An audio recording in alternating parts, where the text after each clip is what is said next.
এসে গেছে বাজারে আবার এক নতুন আইকন, বাবর আলী। প্রথমেই জেনে নিই, যাকে এত বড় করে দেখানো হচ্ছে তিনি আসলে সমাজের জন্য ঠিক কী করেছেন। গ্রামের মানুষ কি সত্যিই উপকৃত হয়েছে, নাকি এটা শুধুই মিডিয়ার বানানো আরেকটা গল্প?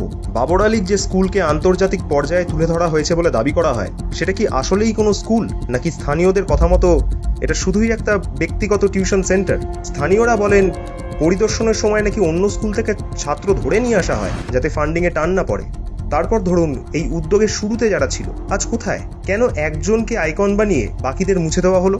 এলাকার মানুষের মুখে শোনা যাচ্ছে নিজের পরিবারের সঙ্গেও তার সম্পর্ক ভালো নয়। বাবরের বাবা একজন দীর্ঘদিনের রাজনৈতিক কর্মী, তার সঙ্গেও নাকি টানাপোড়েন, এমনকি পারিবারিক অশান্তি, নির্যাতনের অভিযোগও উঠেছে তার নামে। তাহলে প্রশ্ন হচ্ছে, যে ব্যক্তি নিজের পরিবার আর সমাজের সঙ্গেই সম্পর্ক ঠিক রাখতে পারেন না, তিনি কিভাবে জনসেবা করবেন?